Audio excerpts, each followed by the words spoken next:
Okay. All right. Welcome, guys. This is great to have you. This is another guest speaker session of the Execution Lab.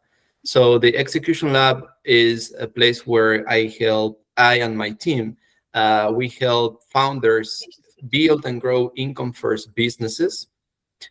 Income first are all the businesses that are built for uh, the fundamental reason of making money, and then everything that happens later is for making more money. Okay, so that is the whole income first methodology. What is the methodology about? The guest speaker sessions are something very special to me because it is where we learn from others experiences. So I always say that the best way to learn something is by living it. The second best is by hearing someone that has already lived it. And in this case, we are going to hear Tarik's story, which I already have, at least partially. And I think it's super inspiring and a lot of like super rich content that we can learn from him. So um, I'm not going to introduce you a lot because I want you to do it, but please, guys, welcome Tarik. He did something that a lot of people dream about, which is going from corporate to building a successful business. And what I appreciate from your story, Tarik, is that not only you designed your life, but also you took the steps to build it, which is something that is so powerful. So it's a pleasure for me to have you, and welcome. The stage is yours. I appreciate that. Cool. And since we have a small group, like we can keep it really chill here. If there's questions that pop up like on a slide or something, like if something's just, if you get a question of what I'm talking about, just jump in, raise your hand type of thing. And I'm hoping to get through the story in about, half an hour, then we can open the whole thing up and talk about whatever you want. Great to meet you. I use this picture way too often. I'm actually wearing the same sweater. I'm a creature of habit. Left-hand side, huge golfer. Top left, we'll talk about that day in Scotland, the top 5 most important days of my life because of this journey and what that meant. You can see from the bottom left, I've been doing it for a long time. That's my sister following me as I hit golf balls into the hole that a couch leg makes in carpet. Like I've been golfing since then. What's up, Rob? Good to see you, my friend. Top right, Blue Jays always win when I'm there in the playoffs. So that was a game about 10 years ago, and we're big baseball fans in this household. If we sat down in May 2022 for coffee, I would have said my goal is to make partner at Accenture, but deep down, I still don't really know where in the firm I fit in. I don't really feel like I'm cut out for entrepreneurship. And honestly, I felt that exec coaches, or what I had thought of exec coaches, they've been in the industry for 40 years, like they've done 15 different things, and I'm like 28, so who might even try this? Like that's what I would have said. Since then, I guess the reason why we're here, we've looked at and overcome most of the fears that kept me in that someday mode for a long time. Had a full roster of owners and execs on my coaching roster. Left Accenture 5 months ago in November. I think importantly, like did this my way, and like Rob's on this call. He's been one of my coaches for the past over a year, and I know that's so important to you, Rob. Like doing it my way and building it my way, I think has helped me enjoy it. I think when you enjoy it, you can stay through the hard times. And the last point, like still figuring it out. I don't think there's ever going to be a day where we're not still figuring it out. But we have kind of landed the plane in a sense on this like first kind of stage. This day in Scotland is going to be the most important day of this entire story, and we're going to get there. I'm going to spend like 3 or 4 minutes on like the story of how we got to this day. And then as we get deeper in the story, I'll dive into different pieces. Cool? So we'll go to the story. The key thing, number 2, I don't know how many of you want to build coaching businesses. The lessons here don't matter if it's coaching or anything else. Like this has been built in a way where it's not really about me and my coaching story. The key thing here, I think, will apply to anyone who's just moving through the steps of like, this is a wish, this is a hobby, this is something I'm going to try to do full-time, this is something I want to do full-time, okay? And then Rob knows this, Abel knows this, Sahav knows this. I'm very open, so when I say ask me anything, like literally ask me anything at the end. This is not about me. This is not about Tarik's story. Again, this has been built in a way where it's more about the lessons and I think things that I have thought about through the years that I think would be applicable to anyone who's on this journey. This is me from a long time ago. This is corporate Tarik getting ready for an interview in consulting. I didn't really know what I wanted to do. Consulting felt like the best option for me going out of school. I didn't necessarily have a deep passion for it, but this kid over here needed a job, and so he went after these interviews, and he was in consulting. Then a couple years later, a lot of my friends from consulting did their MBA, and I felt a bit of FOMO. All of them seemed to go to the same place, London Business School. They all raved about it. And I was sitting here in Toronto, this was about 2018, basically thinking that I was doing something wrong by not going after an MBA, or like getting into LBS would have been my measure of being good enough or making it or being worth it or whatever. That was the predominant thing. So I did the GMAT. I went to every fucking 6 p.m., sorry for swearing, networking session with every MBA school without ever really knowing why I wanted to in the first place. And I spent a year basically chasing that shiny thing. Which brings us to the next shiny thing, Shopify. I wanted that job so that my MBA resume could look good, so I could go do the MBA and then, I don't know, impress myself or whatever the story was back then. And I didn't get the job. I got to final rounds. I didn't get the job. And the reason this is important is I thought I had it. And I had already written in like my Apple notes, like my goodbye letter to Accenture, like it was half written. I thought I had it. They called me and I didn't get it. And so what happened is I called 3 people. I was pretty distraught. That day that Shopify said no, Zahava and I talked on the phone for maybe 45 minutes that night, Zahava, like before I even came home. And I was like, I was distraught. And I called 3 people. The first 2 people were mentors. Like we sat down for coffee and they said, okay, Tarik, that sucks. Why don't you shut up now and let me tell you the 15 things that I think you should do? And I'm like, okay, like that's not really helpful. Like you're using your own lens to tell me what to do. Like it wasn't really landing. Third coffee, this coffee, I almost canceled it because I thought it wouldn't be worth the time. And this guy, his name was Raheem, and he's an exec coach. And I didn't know what that meant.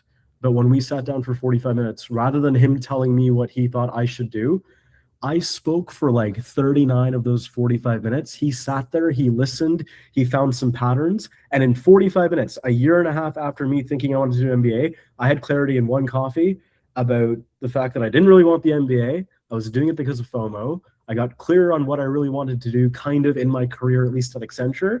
And it gave me what I needed to have another couple of good years at Accenture just from that coffee. The really important thing that happened after that coffee was I walked home and I said, hey, like one day I want to do what Raheem just did. Whatever the hell that was, I want to help people in that way. I have no effing idea how I'm going to do it. Okay. Like the wish was do that someday. And the problem was like the stuff in my head was, well, I'm not cut out to run my own business. We'll talk about how I grew up in a family that did celebrate the Accenture job and the fact that there was a paycheck. Like that was my surrounding. So like, I'm not going to run my own business. Steady paycheck is the only way to be safe. I don't look like an exec coach. We talked about that whole thing of like, you know, gray hair, done it for 40 years, like cool, super conservative. Like that's not me. And oh my God, what if I fail, right? This was in my head. These were the reasons why I didn't just jump after that coffee and say, hey, let me go after this thing, because I wasn't yet wired to be able to do the thing. Okay. So then 2019 passes by. This is me speaking at a national technology series conference. I don't care about technology, but whatever. It was good. Like I was doing things that weren't really deeply aligned. 2020, this is Zahava and I at a Raptors game wearing masks. If you remember 2020, this is what the world was. 2020 passes by. I'm still at Accenture. 2021, this is a golf trip I took. Still at Accenture. Looks like a great place, but we only took that trip because we were both kind of burnt out and not really enjoying work, but that was 2021. And then we get to Scotland. In June of 2022, this trip changed a lot of things for me. It was the first time I'd gone off to Europe since my grad trip, and I knew deep down that something more than just the golf was going to come out on this trip.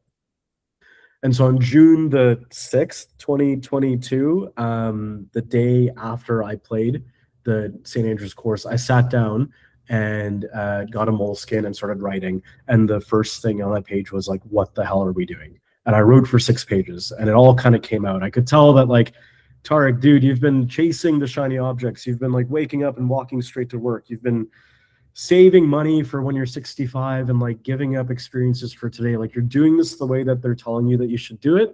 And what the hell are we doing? And I think like something about Scotland and just the way that they live there and the humility that they have and just they don't care about job titles. Something clicked that day where I just knew deep down, like, okay, something's got to change. Okay. Now the next slide is going to be maybe one of the most important slides that we have. So I want you to really get this because it's going to thread a few things together. Okay. This is how I think about the journey to like get to the point where for me, I was ready to go full time. So I'll talk about the axes in a sec, but the journey is going from like, this is a wish. I wish I could do this one day, but I can't. It's a hobby. I'm actually trying to build something and I'm ready to go at it full time. Okay. So like the higher up you go, the more ready you are. On the bottom axes, the left to right, it's not necessarily time. To me, it's about making like the right progress. And that in my mind isn't just doing a bunch of stuff. It's like deeply understanding the answer to the question of like, what is actually the thing blocking me from feeling ready to move to the next stage? Like, what is actually that thing? And what's behind that question is like, it could be a bunch of stuff, right? Like it could be external stuff like, yo, I don't have the knowledge or the skill set or the actual resources or the business model to do the thing. It could be evidence like, oh, I'm really early and I just need to feel like, I don't know, like the market is at least validating the thing that I'm building. Or it could be the inner stuff, the fears, the beliefs, like the stuff that I've shown you on previous slides about, you know, what was in my head. Okay. For me, getting from wish to hobby, level 1 to level 2, remember the wish was born when I had that coffee, getting to hobby, there were 3 blockers. 1, I was like, hey, is the corporate stuff fixable? Is this actually dead? Number 2, am I going to follow through on this? And number 3, is it worth the 5K? The 5K is the cost of the certification program on Monday nights to get certified and learn about coaching. It was like the 5K I'd have to spend in order to test and see if I even liked exec coaching. Okay. On the corporate stuff, I realized I'd seen enough to know that this feeling of something's got to change was worth taking seriously. On the following through, sat with a coach, realized that 8 years ago, I'd started a business, half-assed it, didn't follow through. And that's why I was scared about this. We worked through that. I realized this was different. And number 1 and 2 combined gave me enough to say, okay, you know what? Screw it. This is worth the 5K. We're going to at least try and see if we like this thing. Okay. So now wish has kind of ended at the end of 2022 because we are entering the stage of hobby. Okay. In the hobby stage, December 2022, this is a picture of Zahaba, myself, my sister. That's important because that's the day in December that I hit click on signing up for the January course, Canada Coaching Academy. That's the 5K program. Okay. So we're in 2023. We're in hobby land. There's really nothing at stake except my 5K. I'm testing out to see if I like this thing. It's every Monday night I sit in this room and I take this course. And Hobbyland was great. I went to the Apple store. I looked at iPads. I was like, I can justify buying an iPad. I sat here for 90 minutes looking at the different colors. I was like, I'm going to get a client. And on that client, it's right here. This is the iPad. I'm going to draw notes during my sessions. And I was like, okay, cool. We're in Hobbyland. Hobbyland was awesome, right? 2023. First client, August, $200 for 3 sessions. I was so over the moon about getting the $200 for 3 sessions. And remember, the model is high ticket coaching. For $200 for 3 sessions is not a sustainable thing, but I was so fired up. And I remember it was my sister's friend. I actually scratched out this like fake friends and family discount at $300 down to $200. But deep down, I was like praying that they pay the $200. We got that in August. In October, I got a logo in exchange for some exec coaching for free. I got a client in December for $900 for 6 sessions. Oh my God, what's happening? I joined Accenture's exec coaching roster. Okay. 2024, made a proper website, wrote some LinkedIn posts here and there, recorded my first 2-minute video. Took me 3 hours on that chair to make a 2-minute video. I was so nervous to post on LinkedIn. And then I got a client to make for $2,000. Okay. Hobbyland was great because there was nothing at stake. It was just like, yo, it's a hobby. Who cares? Like, whatever. Doesn't matter. It's a win-win.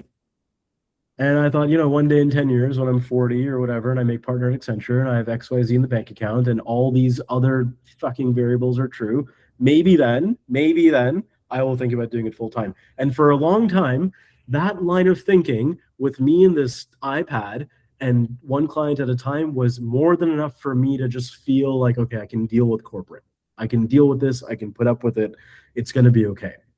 And then we had a day in May of 2024, a really bad day at work, like a really bad day at work, where it wasn't even about me and my work. It was a sales training for 8 hours. And this was at a point where I thought that my next path at Accenture might be something around sales. And I was like, maybe that's the thing until I'm, whatever. And until I hit all this criteria, maybe it's sales. I go to the sales training and I'm at the table and we're told to, come up with a potential pitch for a fake client, whatever. And they're giving us half an hour to test it. And we go up there to do the pitch in front of everyone. And we get carved up in a way where it was like so condescending and biased. Like there's like a bad vibes. And I got a sense of kind of, what that path might have been. And I remember walking home, calling Zahav and saying, okay, this is not like, I'm not feeling good right now. This is May 2024. But why don't we just get up and say, okay, screw it. Like, let's just go start the business. Let's just go do it. I was stuck at hobby. I wasn't stuck at hobby because of things that could have been fixed right away. I was stuck at hobby because if we're going to ask ourselves that question again of like going up that chart and what is actually the thing blocking me from feeling ready to go forward, fear of losing safety of corporate paycheck. Okay. Fear of judgment. Oh my God. Why did I take 2 weeks to write one LinkedIn post back in 2023? It was fear of judgment. I was terrified. Fear of failure. When your construct of self-worth is based on achievement, which we will talk about in like 10 minutes, that's devastating, the idea of failing. Perfectionism. Oh my God. My best attribute, right? Or so I thought for a long, long time. Doesn't really work when you're going to actually try to build a business. The pressure I put on myself. And then the one thing that was more external, I was like, okay, like I've got clients for 200 or 900. Like, is there even a business model that works out there that I could even do this thing? That was the one thing that I could have researched. Everything else above on this list was more stuff in my mind. Okay. Now, what we're basically hitting is a bit of a safety barrier keeping me stuck at hobby. We can't just make the jump with 5K. We can't just make the jump with the iPad. We can't just like, Zahav and I can't just sit here for 2 hours one night and say, okay, it's going to be okay. The stuff on this list does not go away with that. It doesn't go away with Google. It doesn't go away with a book. It's like the stuff on the inside. Okay. Now we've got to overcome this to get to zone 3. And my urgency to get to zone 3 is the bad day at work. So now it's like, we're in trouble. We got to do something. This is May 2024. What most people would do, and what I would used to do, is start finding all the books or listening to Bartlett or going to Jay Shetty's show or listening to Human Lab or calling a friend like Jerry calls George all the time, or going on Reddit or looking at LinkedIn posts or asking Claude or ChatGPT. And the problem with this, these are great secondary level sources, but like you can't outside in the fears and the stuff inside. Like it's just, it's the same as me going after Shopify and having coffees with the mentors. It's going to be outside in advice and it's not going to actually like hit the gut of what's happening. Okay. So what I needed to do to break that safety barrier is go inside out, like figure out specifically what was behind all of my fears, what's happening in my mind. I need to like take myself out of the emotion of it and analyze it in a more objective way. And this is why I hired my coach to like do this type of stuff in that moment, separate fact from emotion. And then we could come up with stuff that actually helped me with those things. And in a minute, I'm going to show you literally what was behind each of my fears and like how I got out of that in an abbreviated time of the next few minutes. Okay. And then when you do that, and when you can understand what is actually in your mind and driving the thought patterns and actually scaring you, and why is that mind holding on to the fear, then you can, then fuck, go read the book, no problem. But you'll know the gap that you're filling with the book, which makes the book make sense. But if we start outside in, we're going to be reading for years wondering like why it's not clicking. So I figured, then I knew this because I knew I wanted to go into exec coaching, and this is what exec coaching is. So I knew this much. And so I called Kelly and I screenshotted this, May 24th, 2024, our first session, and we dug in for 3 months. And has anyone not seen Inception? As I take a sip of water. Best movie ever. Well, fired up. Was that pace okay, Abel? You're tracking? Okay. I love it. Inception is a Okay, it's like the best movie ever, so you have to go watch it. But it's basically this thing where they go into people's minds and like it's like they're in the dream, but there's layers of dreams. And to solve the thing on the outside, they had to go into like all the layers of the dreams, and you had to start at the bottom layer. And only when you go to the bottom layer can you come back out. Okay, that's like basically what coaching is. So you have the feeling on the outside, you have the thing that you think is the barrier, which is kind of like surface. Then there's like the actual thing, but then there's like the actual thing. And the whole game is you start kind of at the top, okay, over here, and you want to start challenging what the barrier is so that you can find the actual thing. And just when you think you find the actual thing, it's actually not that. It's something below, and then you know that we found the thing, and that's where we start solving, and then we ride the wave coming back up. Okay? So you remember my list. If we think about my fear of failure, this is important. This is not hypothetical fear of failure. This is not everyone's fear. This is my specific fear of failure. Like what, for me, my attachment to stay in corporate or stay safe, taking risks to me felt scary.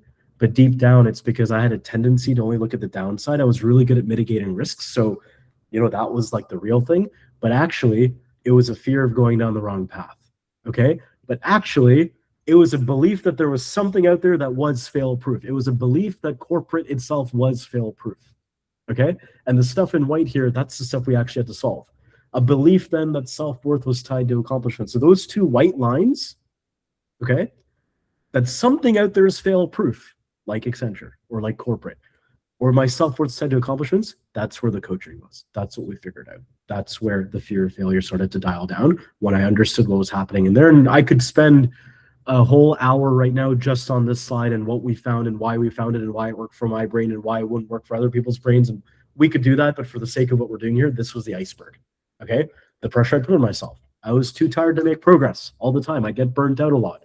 Well, why is that? My mind was always on. Well, why was that? Ton of pressure in my system. Why was that?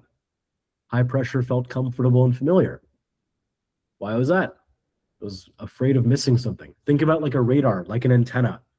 I had this belief for a long time that being always on, if you imagine a scale of 1 to 10, 10 being like you are on all the time, 1 being you're in la la land, like half asleep. I thought 8, 9 was safe because you're just on all the time. And that's what we challenged. And now I deeply believe, based on, again, I could talk about this slide for an hour, based on that whole process, I deeply believe that when I'm at a 3 or a 4 on that scale, I'm catching all the right stuff. And that is what helped me with taking the pressure off. Okay? Dug in, solved at the bottom, came back to the top. If we read a book on this, I'd get a bunch of advice on how I should be nicer to myself from people who are older than me, saying you're young and you have time and all that stuff. That's not good. That's not going to solve the stuff in white at the bottom. Okay? I pulled this up. This is a screenshot from May 2024. The safety charter. This came as an action after session 2 with Kelly. A big thread for me was feeling safe jumping to the layer of actually trying to build this business. And so when we figured out what safety meant to me and why it was so important, the thing that made me feel better, I made some promises to myself. I wrote this that night after the session. And you can see on the left, like I'm talking to myself, but I needed this. I needed to hear myself say, I'm only going to leave if I have line of sight at enough income. I'm only going to leave in a way where I can go back to Accenture because that felt safe at the time. I'm never going to do anything that puts myself or Zahava at risk or under stress. That was really important to fucking write down. And number 4, right? Leaving is always going to involve some risk. I don't think the version of me before the sessions could have acknowledged that because remember, we had a belief that something out there could be risk-free.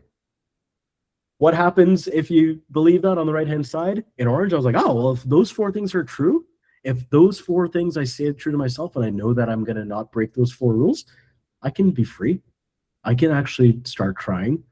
I can like appreciate that there's part of me that just wants to be safe and we're going to like not try to kick that guy out of the room, but understand why he wants to keep me safe. Yeah, we could probably get more creative too. I signed it. I actually literally signed it in green, pressed 2 buttons to change the fucking color to sign it in orange to literally show that there's 2 people talking here. This is from May 28, 2024. Rob, you're seeing the lead up to why I was ready to work with you. You're seeing that we've never talked about this.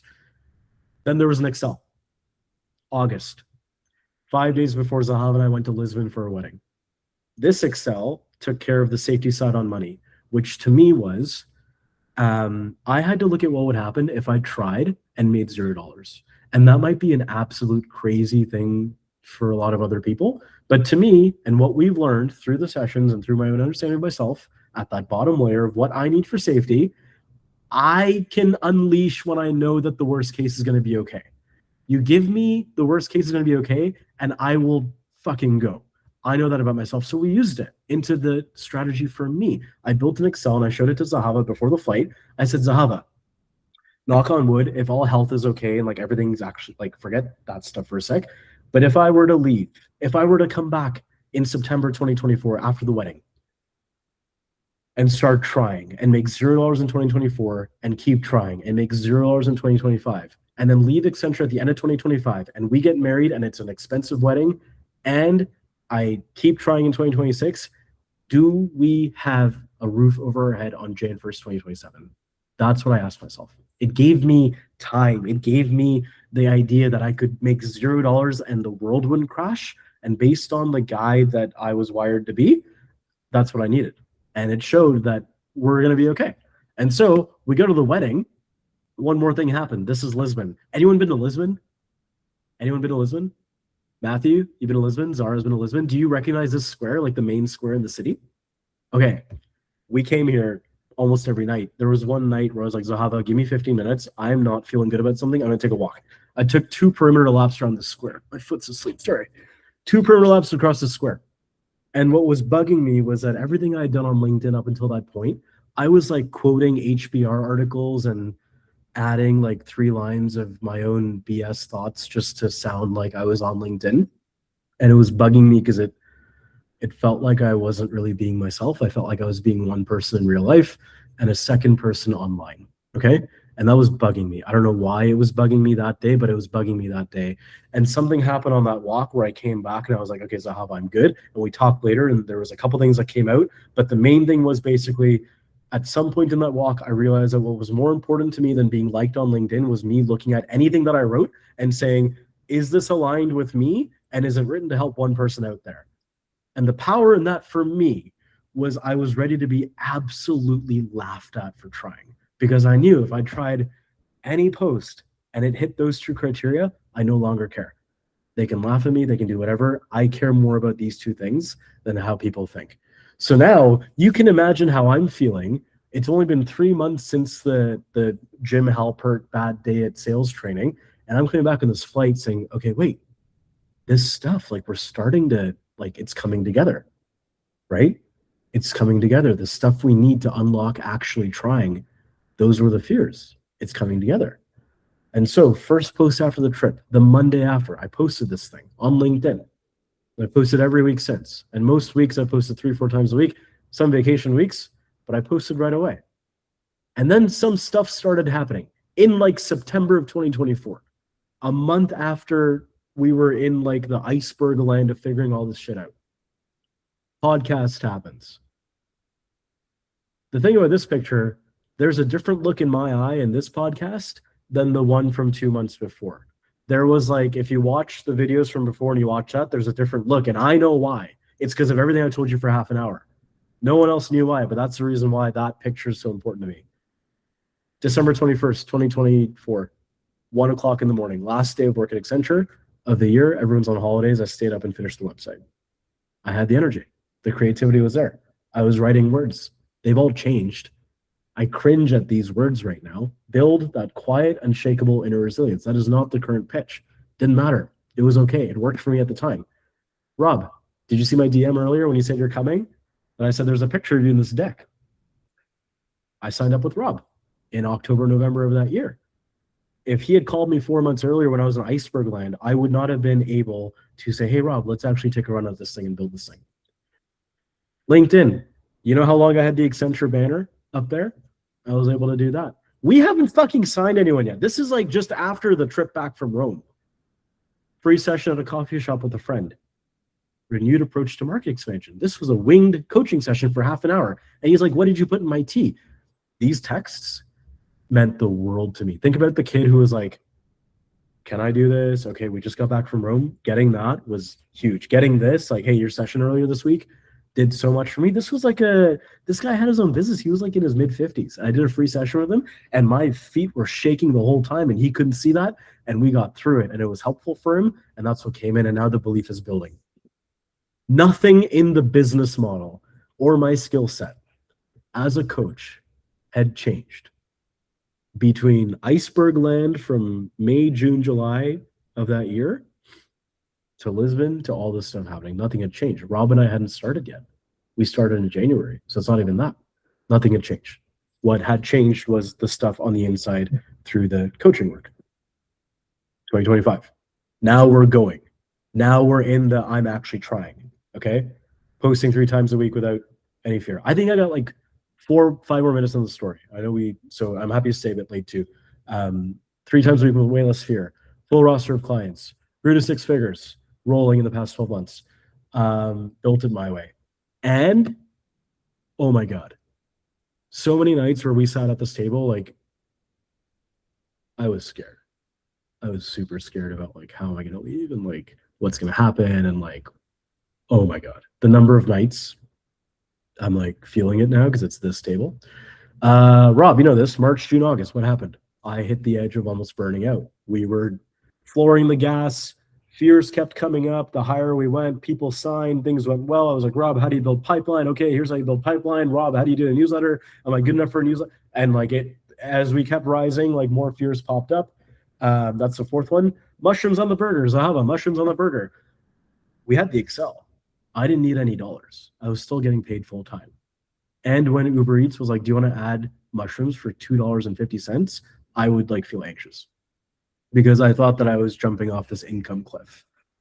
So this is what people usually don't see. And I try to be as open as I can on LinkedIn. And like, if you follow me, you'll see that like, you're going to get the full thing of what's going on LinkedIn. But while I was at Accenture, I couldn't write that much about like hey, I want to leave in 4 months. Like I couldn't do that back then. So this is like the full of what was happening. Okay. This is Rob's event.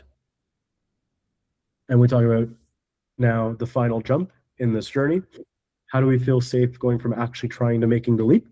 Well, look, like that whole thing in 2025, everything was about understanding me and my fears and the business I wanted to build, and like we're building momentum. And I know I sped through that 2025 part a bit, but like now it's like we knew that at the end of the year we'd leave. So evidence was really helpful for me. Belief in the plan. You can see how we've moved from like getting to actually trying was like all the inner stuff. And there was inner stuff in order to exit, but now it was more about like, I was in a position to actually build the business in 2025. And so now what I needed to actually leave was like, I needed evidence. I needed people to say that they were willing to pay what they pay me now for coaching. I needed to hear that a few times. I needed to have belief in the plan. And I made a promise to myself that things will get scary and I'm going to attack every barrier and fear just like I did in 2024. And if I keep doing that, like we're going to be okay enough. And that's what led to leading and making the leap. And so we put an end date in red on actually trying, which is November 2025. And that's when we went full time. Okay. I have nothing prepped for today because I wanted to see for this slide, because I wanted to see just like how I talk about today. I don't really know how to. So it's been 5 months. I had done so much prep to leave last year that I thought that once I left, the prep would make it not be scary at all to my system. And like, it still was. Like, there was still the feeling of like, okay, wait, there's no paycheck December 15th. Okay, cool. And it took me about a month and a half. Like, Rob, I saw you in Feb. And when I saw you in Feb, I was like coming out of that like transition period. Zahav and I got married in November, like 10 days after I left Accenture. We knew that was going to happen, but it was like all at the same time. So there was like nervous system stuff, and there was a lot that, you know, during that transition. And now I feel like we're in a groove. But I think the first thing I said today was like, we're still figuring it out. This comes with the territory, right? Like, it's like, even when I think about, okay, what's next and what do I want to do this quarter or next year, like there's going to be fears that come up. And I think what I've learned, because this is my work, but also through the journey, is like fear itself isn't a problem. We just have to keep asking that same question of like, what is it that's actually in the way of getting to the next level, or the feeling that it's going to be okay, or the feeling of safety, whatever it is, like what's the actual thing? And if we keep asking that question, then we will avoid a circumstance where we are just chasing actions and moving in circles and doing stuff that feels good without actually addressing what's happening. This is my last slide. And maybe we can screenshot this or I can put it in the chat. But I think my 2 reflection questions for all of you is like, if you had a magic wand, where would you want to be on that like chart in 6 months? So like, where are we at? Where do you want to get to? And it's that question, right? It's that question of like, what do you feel? Not what someone else thinks, but like, what do you feel is actually keeping you from feeling ready to get to that level? I don't know that I could have done that any faster. I hope that was paced at a point where it was, you know, not too fast. But that's the journey, and I'm open to like all questions.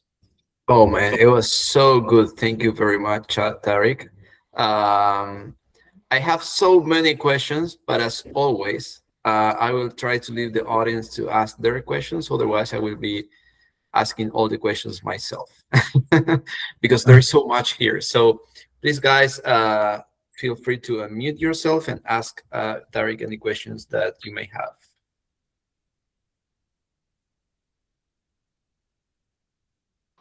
Don't be shy. I'll go for it. I'll go for it. Yeah. So there's patterns that I see with yourself and other people too. What I'm interested to I guess hear from you is what are the patterns that you found in yourself that you dug into, right? And you've identified a couple of those, and then in what ways did you say, okay, I've identified this, now how do I hold myself accountable? Because it's one thing to find it, and it's another thing like, okay, now I gotta wake up, it's Monday, I don't want to do this, like let's go, like keep going. So maybe that's for yourself or also like people around you, but like to hear a little bit about that, like how you felt you kept yourself accountable. What I think I'm hearing from you is like the definition of accountability in this context is more about like actioning and like doing the stuff to move forward, like tangibly. Or you think of it more as like tangibly, or more like figuring out like fear stuff inside? Well, emotionally too, I think, because often when, like you said, you're kind of getting down those layers, so you find the first white layer, and then you're like, that's not deep enough. I need to go further. Yeah. So I think this is the interesting part, where because my work is being a coach, like this is what I do with clients all the time. So like I've, over the past 25, 30 years, like I've developed a really good understanding of the iceberg, and like I know when I'm at the bottom of the iceberg. I think that's just because this is like my work, so I don't want to like assume that's like the case for everybody, but I think that has helped me just kind of know like, okay, here's like Rob, we've talked about how like I'll come in and be like, Rob, I think it's this, and within like 5 minutes, like we're like, okay, it is that, okay, it is this, and like within 8 minutes, like we know what the thing is. So I think there's that piece, Matthew, but I think I hit a point, and Rob and I talked about this like when we first started. I hit a point where I think I was like nervous about reaching out to some people, or nervous about doing something, and I was like, yeah, Rob, it's scary. And I hit a point where I was like the only thing scarier is me not doing it. And I think there was something, I think that's like a pattern for me over the past couple of years here, where like the scariest thing to me is me not doing the thing. So I was outside for 2 hours today trying to film a 2-minute video for tomorrow, but I was too tired and I couldn't make one. And I was out there for 2 hours. And like, I think that kicks into gear for me, because we hit a point on this journey where we had that bad day at work, like the door was kind of shut in my mind, and this became the option. So I think to me, like waking up, doing the thing, posting on LinkedIn, whatever the things are, it's been linked in my mind to like generating safety for myself. And I think when that's the case, like that's a really visceral thing for me. And so it's like, for me, I'm going to get up because of that. I'm not saying everyone should get up for that reason, but I think that's the link in my mind. Right now, building this business was me making safety for myself. And like that hits a bottom of Maslow's hierarchy type thing for me. And it's like, okay, so like we have to go type of thing. Yeah, no, that's awesome. That's great. It's everybody's driven by different things. I think that's why you can't really template it and box it like this is the way it is, because it's 100%. It's a journey of your own, I guess, you need to go through. So yeah, thanks for sharing that. Yeah, let me also add, like in March and June and July of last year, like there were points where I was near burnout, right? And like, so the thing that I'm saying about, hey, this is going to be my safety, that works against me too. When I'm like, hey, maybe we should take a fucking break right now for 3-4 days and re thing. Like 40% of my conversations with Rob last year were about him telling me I need to slow down a bit, right? So like it backfires a bit too for me. But I think me knowing that it backfires and accepting that has helped me like be open to Rob when he's like, hey, you gotta slow down. You know what I mean? Yeah, for sure. Yeah. What else? Great question. I have a question. So this is a little bit more on the business side, on actually like charging clients and putting out an offer and asking people for money. So you went from, you know, having this hobby, something that you really care about, to building a business, to building a pipeline of clients that want your service. So can you unpack a little bit on that, and how maybe you came up with your messaging, your value proposition, even your pricing? That's something that I think it's going to be useful for us. Yeah, totally. And like a lot of credit to Rob here, because I think most of our scope up front was figuring this type of stuff out. And I think that what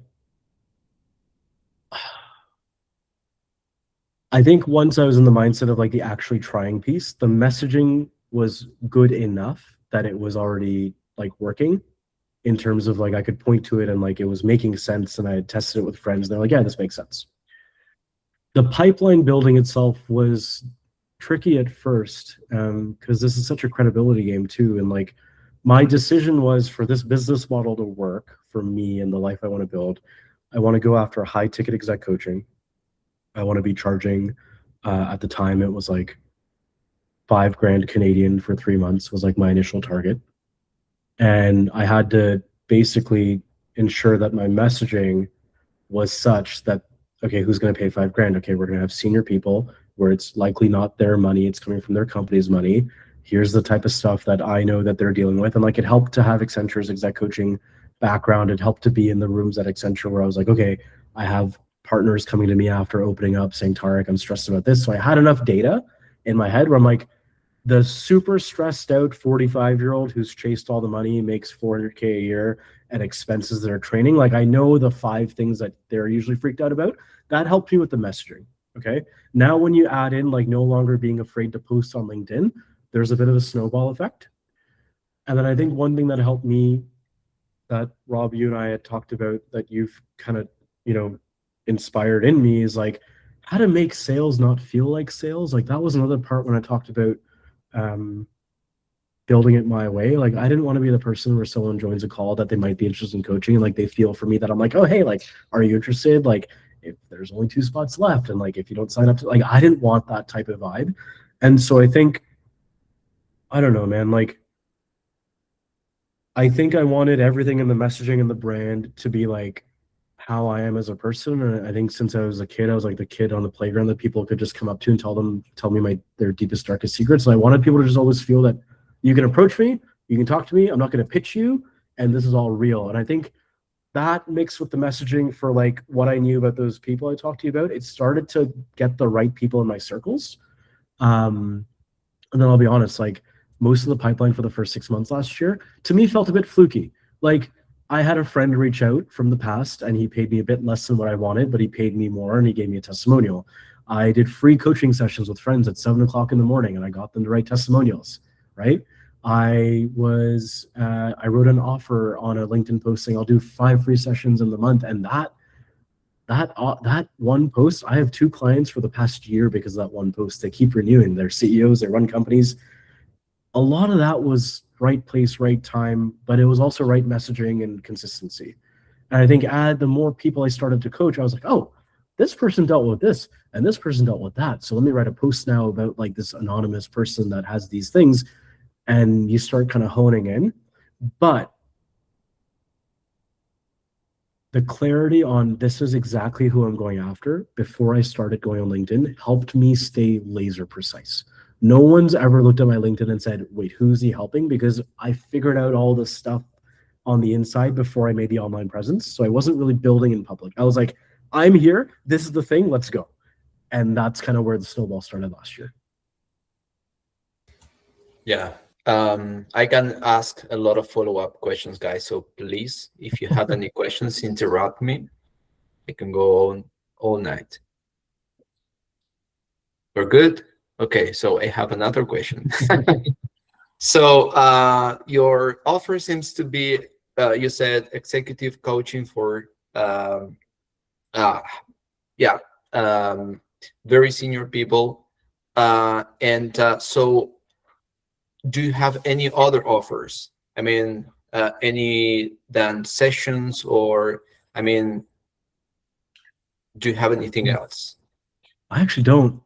It's the Okay. only thing right now that I do, and I think that I would love to get into more speaking and get into more, being on retainer with companies, like a bit of a different type of thing. But I find a lot of joy in the one-on-one. Like, it really energizes me. And when I thought about building something on the side of corporate, one-on-one was a lot easier to build than something group, because I had to be careful with like how loud I was being about the whole thing. So right now it's that offer. My whole thing is I want people to fire me in 90 days because they no longer need me in 90 days. And that does put pressure on me to keep replenishing people for me. But I think that, we talked about my fear of failure and on all the things that I was dealing with. That's stuff that my clients deal with too. And if I was them, I'd want the person that was coaching them to not be thinking about how can I extend this person, but it's like, how do we like get you out of the iceberg in 90 days and like you call me and you fire me because you don't need me anymore. That model is what helps me go to bed at night feeling like I'm doing this my way. So right now it's one offer. It's like the 90-day type thing. We set up the scope up front and we both have to feel good about it. Like I gotta like their vibe. They gotta like my vibe. We gotta both feel like this is the right type of work. We have enough time to do it. Here's how we'd approach it. Do you like inner work? Are you being told by your spouse that you should be here, or your boss, or do you want to be here? And it's like, if those things are hit, go time. And so far that's been the only thing. Yeah. And so that is beautiful. And a lot of people in the maybe not in the coaching space, but I know people in the mentoring space or other kind of services that really don't like the one-on-one. And I think coaching is one of those special areas where you actually can get energized from one-on-one. So your business is a beautiful example of the income first philosophy that I am building up, because you build this business because of course you want to pay the bills, and because you can pay the bills you can be full focused on helping people and doing your best job. So the question that I have for you is, what do you not do so that you can keep your business healthy, running, and operating in a in a good way that gives you your best version to help your clients? Like things that I'm like, oh, I won't do that so that I can maintain the way I want to Yeah, do like it. I'm not doing this, or because Yeah. we love to be busy. You said it yourself earlier. Yeah. But when you have the focus that you have right now, you don't do a lot of things. So curious of what those things are. Yeah. Well, I mean, 3 that stand out to me, like, so the $900 client that I had in 2023, I was miserable the morning of every session. I was like, oh God, I have to do this at 5 o'clock. And I think that's what I also learned, that like, if the right vibe isn't there, if they feel like they're being told to be in coaching, like it burns me out. So I think what I don't do is I don't just like take anyone who's like who wants to like pay me. I think that's really important to me, number one. Number 2 is I don't like doing coaching sessions after 3 p.m. We're at 8 p.m. Yo, I don't know what got into me, but like usually after 3 o'clock, you're not getting my best, like sharpest thing. I think it's different doing a presentation versus me like understanding someone's iceberg and like being like laser focused. So I think I try to keep my sessions in the morning, and I keep it to 2 a day max. So I'm only seeing 6 people a week, right? Like that's my cap. So could I make more money by going to 8? Probably, but I think then we start like, then I can't, like, what are we doing, right? Like, I can't play golf. I can't like get enough sleep. Like there's these other kind of things. And I think number 3 that I just came up with, I'm sure there's like 5 others, but the one that I came up with was outsourcing messaging. So like if someone else is going to like write my LinkedIn post so I can write more or edit my videos or do stuff, I don't know. I really think what has been helping me is people feel like when I'm writing, it's me. When I'm showing up and commenting, it's me. When I'm DMing, it's me. It's not automated. And like no one built this deck. Like I built this deck, right? I sat here for 12 hours this week building this deck, right? And like it's like outsourcing for efficiency. I don't know. It doesn't sit well for me right now with this business model, with this target market, with the offering, with what it's about, and about finding icebergs. This is why I said at the beginning, like this isn't advice to other people. This is with my slice of the universe and how I'm wired. That to me, I don't think would work. Nice. And again, guys, if you want, interrupt me. Yeah, Zara or Nash or Rob Nash, or something. go ahead, please.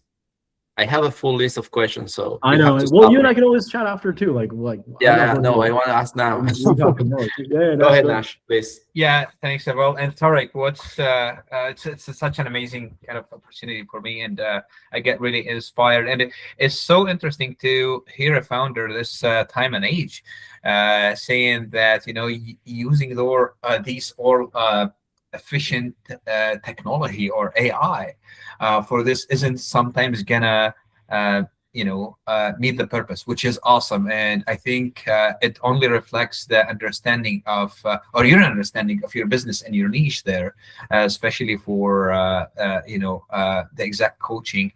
Sorry, Tarik is frozen in my screen. Oh, he actually is. Oh, there he is.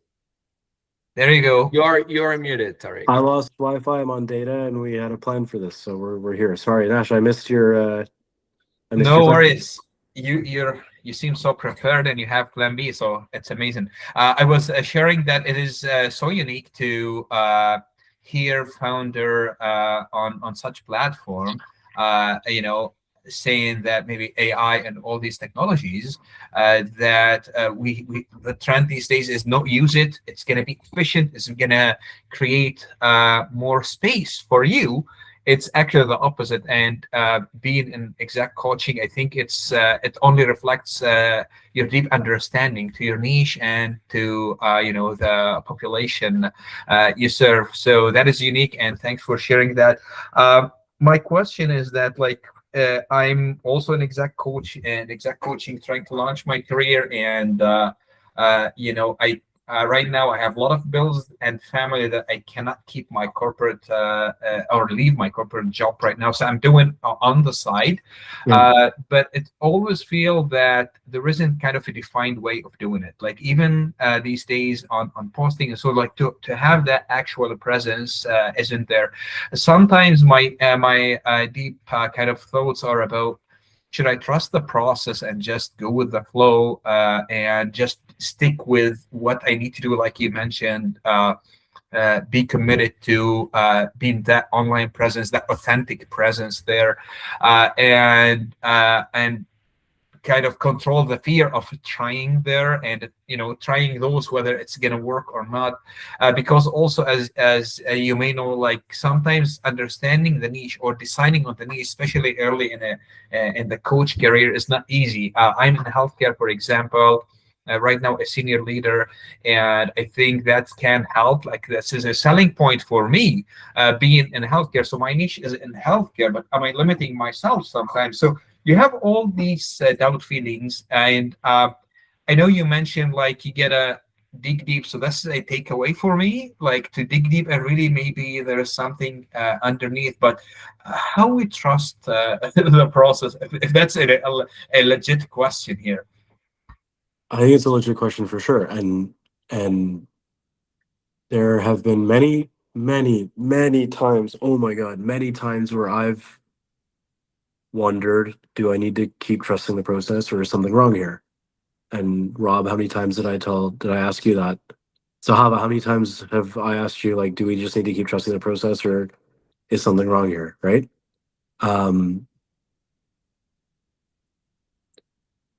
I really think it goes back to that same question of like, what is the actual blocker based on what we know? And so what I mean by that is there have been times where the answer was to trust the process, because when I asked that question, I was like, well, look, like I have enough market data, not for filling a void of validation, but enough market data where people are coming up to me in the office saying, hey, nice post. Well, that's a leader who said that, okay, something's clicking. I had enough data, and there was enough happening where the answer was, hey, Tarik, like, shut up for 3 months and just go do the thing and stop asking if it's going to be okay. Like, hey, like, trust the process. There's other times, though, where I asked that question and, like, something in me was keeping me from showing up fully as myself on LinkedIn. Something was making me, you know, a fear was, especially before back in 2023, it was keeping me from being consistent, from feeling confident reaching out to people. Like, there actually was something where if I had trusted the process in that case, we would have compounded the thing in the first place, that was causing me to maybe not make the progress that I wanted, right? So I think there's a few different layers to that question, right? Because if you're tying it back to AI, the direct answer I have is like, oh my God. I think being a human and being real and all that is going to absolutely win. And I block people who post with only AI because I think it's that's a whole other hour. Okay. So I think on the authenticity side, I think there's enough data out there that people are craving that right now. I think that's a cut and dry answer, at least the way that I see the world. It's really hard to answer that question of should we trust the process without. I'd be really curious on your full kind of self-assessment of like, okay, hey, like, here's what I'm currently doing. Here's the stuff that feels scary. Here's the process that I am putting out there. Here's like the evidence that I have. Like, when we look at this objectively and we're looking, is it a scenario where it's like, hey, let's trust the process? Or are there things, which is all good, we all have them. Like, I have them right now too for when I think about the next thing that I want to do. Like, I have my own fears right now about that. And that's why this is a beautiful process. But I really think it's down to that. And I don't know that I could give an answer right now that would be me not making something up, because it so depends on specifically not only where you're at. I care less about where you're at in the business. I care more about like how you are feeling as you are running it. I care more about that. You're on mute, but I'm curious. Yeah. Yeah, thank you. Like, yeah, I think, yeah, looking or digging deep there, because to your point, like those could be kind of doubts, or could be like intuition for something kind of deeper and a message, you know. So yeah, I think, yeah, I'm not clear, and I think that is maybe my first step is gaining that clarity. And so 3 days ago, one of my clients, he's a CEO, he runs his own consulting firm. Okay.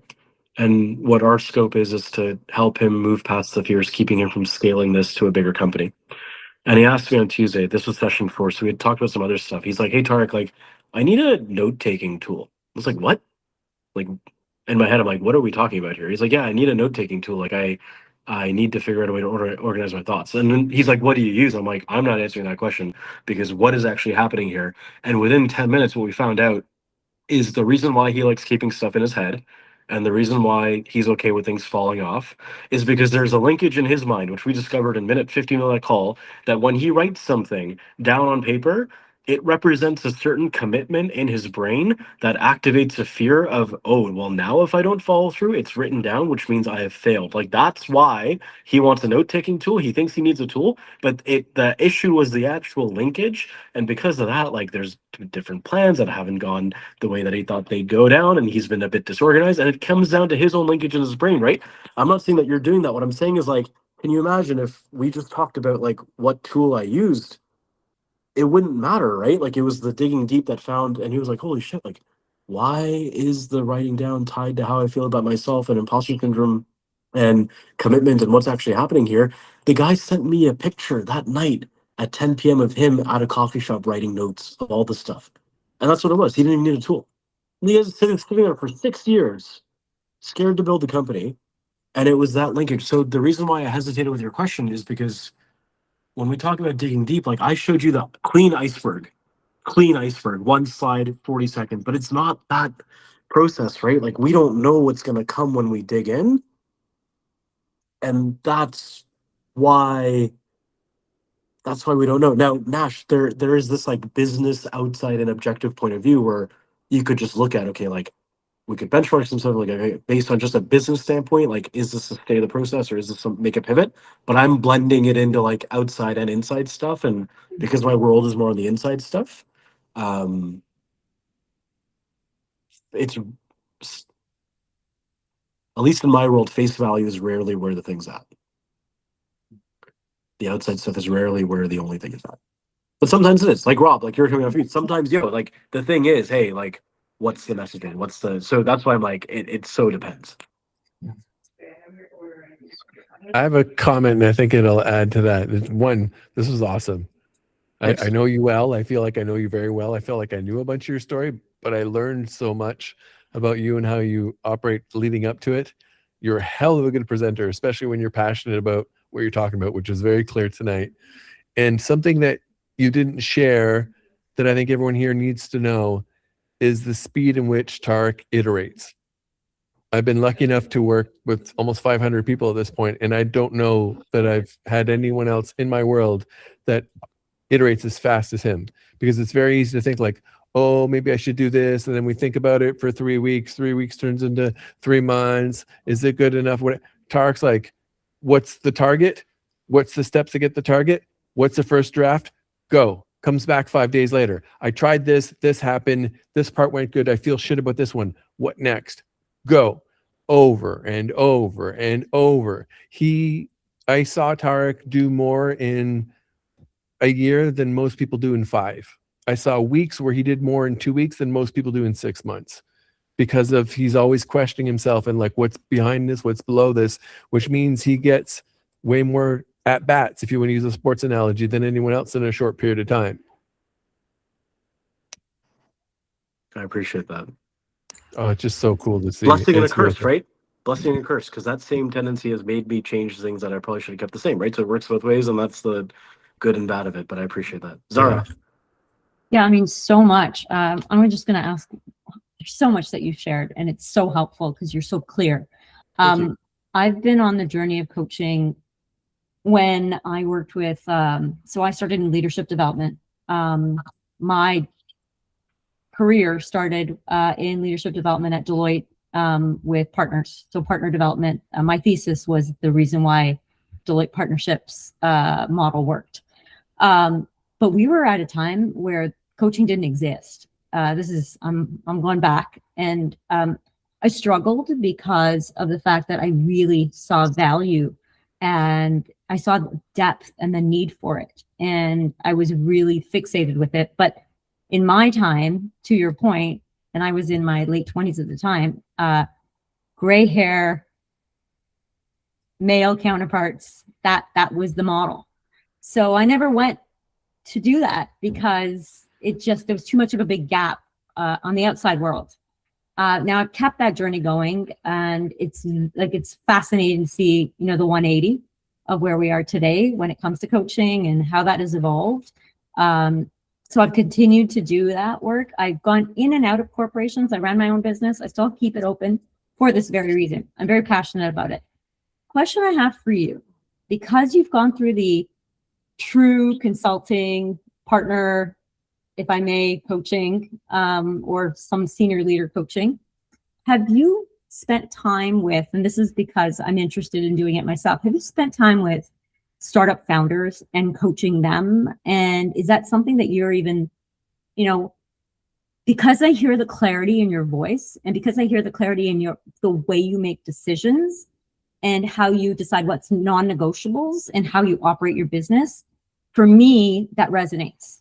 And as I think about how you think about it, so the metacognition part, Yeah, it helps me understand where you're at perhaps in the journey, but also thinking about like, I can see a future where you might have already done it, but is there like a world where you say, you know what, I'm doing it for this audience. I want to start thinking about this audience. Does it look different? Have you done that? Like, those are the questions I have. Such a good question.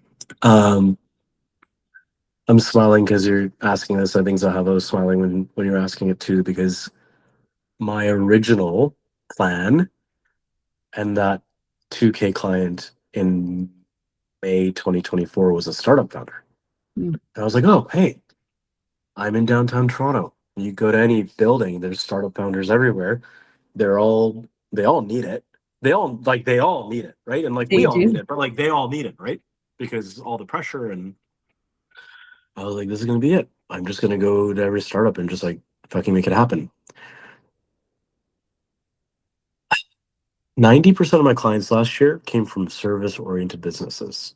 Mm. Healthcare, law, I have the list here. Recruiting, accounting firm, hospitality, media, consulting. Okay, like it's all businesses where it's like people-oriented businesses. Mm. And as recently as a few months ago, I had a bit of a theory. And I went to a tech event 2 months ago, and I was like, oh, now I think this is what's happening. I think that, oh, this might sound like I'm painting a blanket here, but I kind of am for the sake of this conversation. Do it. Do it. I think the tech space, the focus is like the product. Does the product shine? And that comes before and in front of like the stuff that we're talking about here through at least my type of coaching. Mhm, mhm. They're funded by external VCs or whatever it is. And like, although the person needs it, everything's on fire. And it's like, we will do whatever we need to do for the product to be good. I just got this vibe that this industry, as much as they might need it, there isn't the same openness. But then when I sit down with like a partner at a firm, they're like, well, I need this because I'm scared about this. And I show up in front of clients. I'm like, they are the product. Like Deloitte versus PwC is going to depend on the relationships. And if that relationship person has imposter syndrome because it's the CMO of law, like it's just like, they're like, Get it. oh my I God, get it. like the ROI makes sense because they're like, oh, I get to improve as a person and my job is showing up for my people. And I just have found that in the startup space, at least in the tech startup space, so much of it is about the tech that I had a hard time breaking into that. I also haven't really tried because all my clients just started coming from service, but I've kind of not really been focused on it for that gut feeling that I've had the past few months. So interesting how you put the analogy of the product first before the people aspect. And there's some very big truths to that as I hear, and I don't want to make the blanket statement, but I spent enough time with startup and tech to feel that. Having said that, if I may, because I'm going to be on this journey too, so I'd love to stay in touch. Yeah. But I think the founder mentality and the founder mindset of being alone still has something missing there when it comes to one-on-one human aspects. And no AI is going to be able to solve that in, at least for me, the next, I don't know, but I don't believe that that's a solvable. I mean, others can say different, but I feel like there's something that happens in that mental health space where if they could solve it before, they wouldn't be there. And they would be on a different journey of their startup. And they would be in that founder's mindset coaching in a different way. So anyways, I'd love to stay in touch because I think there's something there in the future. And if our worlds, pass through and just even the conversation would be very interesting. And last thing I just want to say is your posts have brought me here today. They are so incredibly well done. Thank you. That means a lot. That means a lot because it was really scary kind of getting on LinkedIn, and that really means a lot. So thank you. And yes to everything you're saying.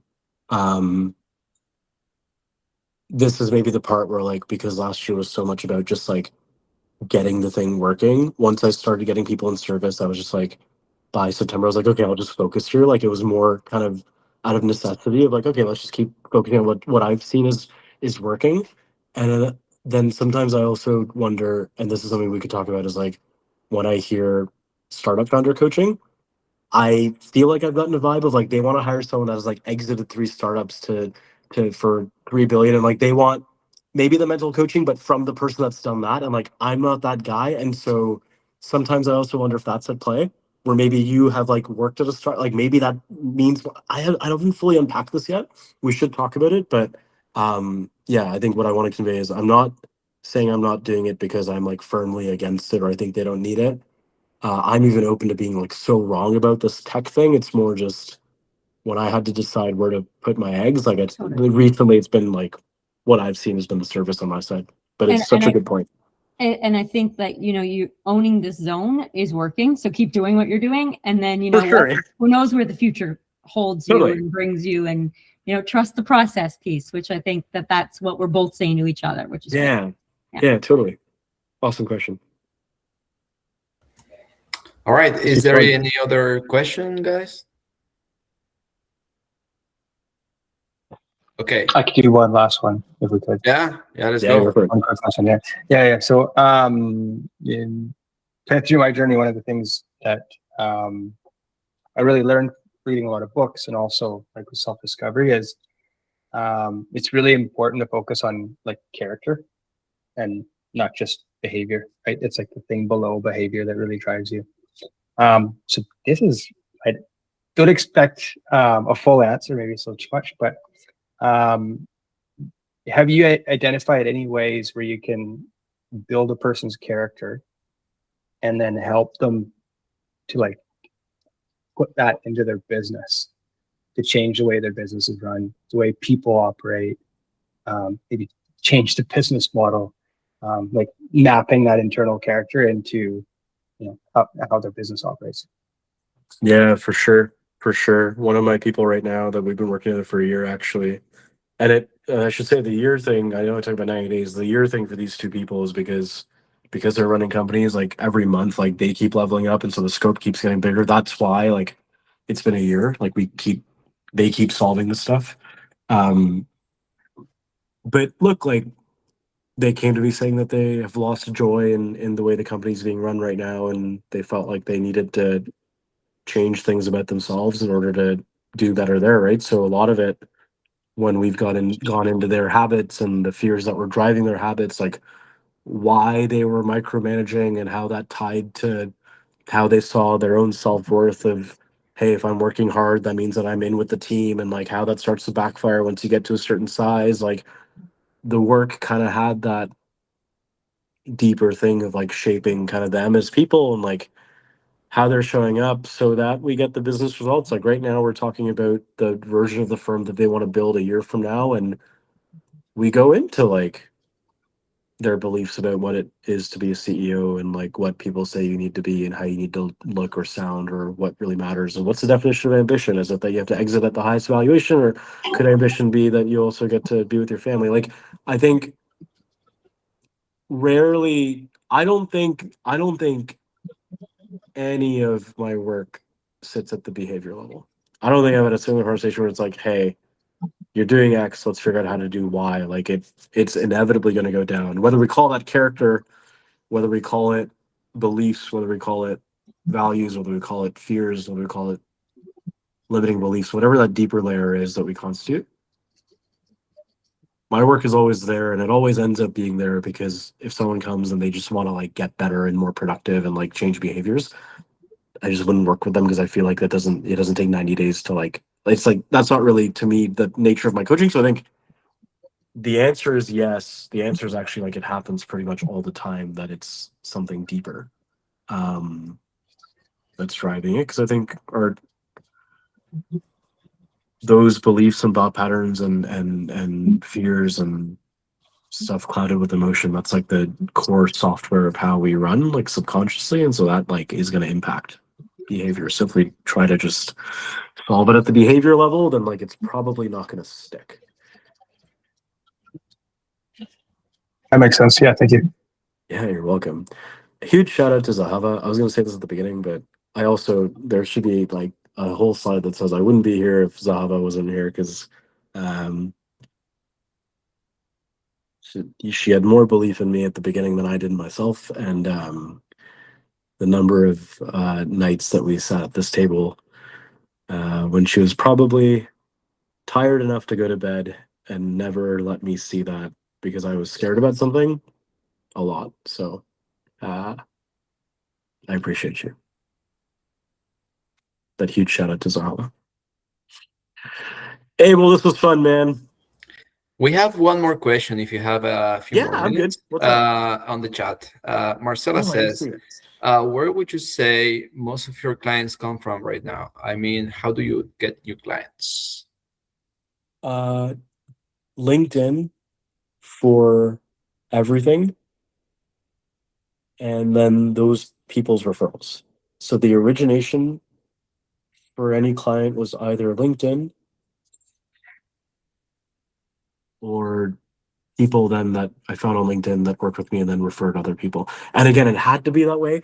Yo, I wish I could have gone to events last year, but I was at Accenture, right? That was the thing. So I the only thing I had was my laptop.